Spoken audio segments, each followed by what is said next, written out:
Metro 911. Yes. I'm trying to call in a fire in West. Okay, what's the address out there? I'm not sure if the address is West Fertilizer Plant.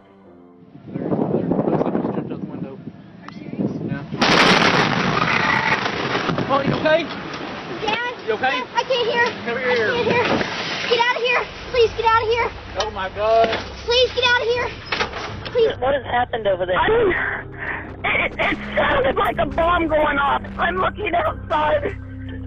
There's a massive cloud. We were seeing tweets, news reports that there was a possible explosion in West. That was about 8:30. Our house exploded.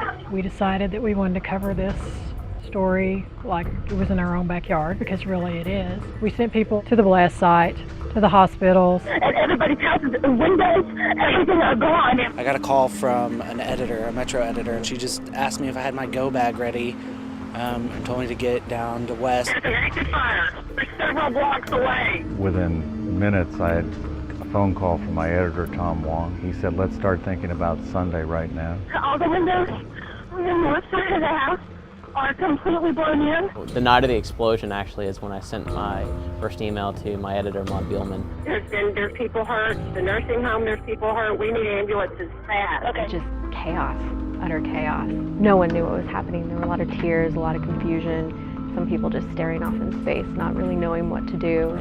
I saw this house on fire, and I saw the plant on fire. Stayed up all night, working on the video. It just like sucked you up and just threw you down on the ground. At this point, we are in a search and rescue mode.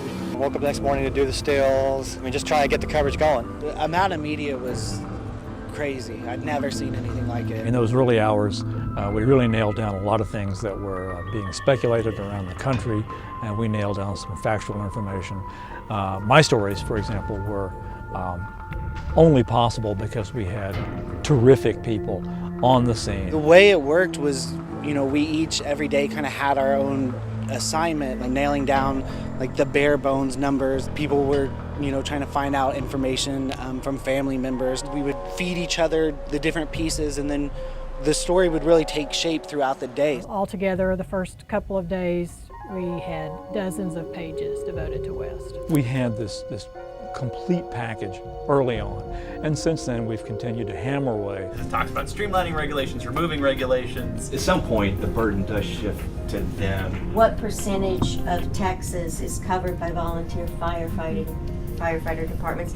We immediately started trying to find out why there were homes and schools and nursing homes so close to this plant. We tried to understand what were the rules and regulations, to the extent that there were any, governing the storage of ammonium nitrate.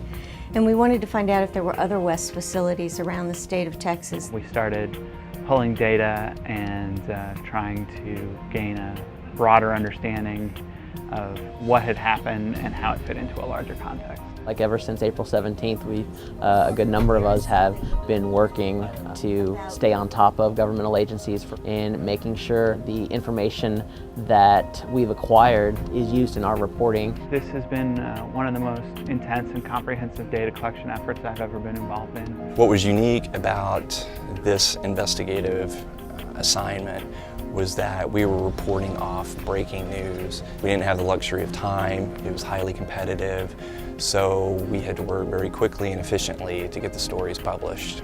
I think a lot of the issues that we are being pointed out are now being discussed in Congress, are part of what action the Obama administration has taken. I think these issues, if nobody brings them to light, get ignored and forgotten. I think in any news story, the better that you can connect personally with the people you're writing about, the better your reporting will be. Compassion is important, and I think that's just natural. Anytime that, to be a human first in your reporting, and that's served us really well as a paper. We've shown that we're committed to our coverage down in West, and they see us as somebody that they can do business with, in the sense that we're going to be fair, we're going to be honest, we're going to be accurate, and we're not going away. I've written about Bryce Reed, the paramedic who was arrested on pipe bomb charges. I've written about the residents, how it's affected them in terms of their emotional well-being. What we get from going down to West and flooding the zone, if you will, with a lot of reporters is a really good portrait of a community under stress.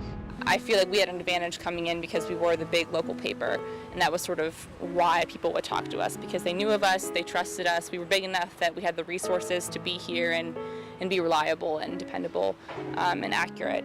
My personal goal in these stories is not just to report what's happening, but to make things happen. I really think that our mission here is to keep the next small town from blowing up.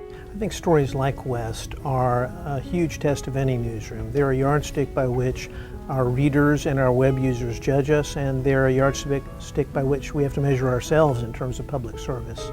I think in this case we had dozens of folks pouring their hearts into the coverage. I think they met the test, and I think they've done us proud and continue to do so every day. Within a week, most of the media was gone, and if you go down there now, about the only news media that's still down there in force who know these people is the Dallas Morning News. And I'm actually pretty proud of that.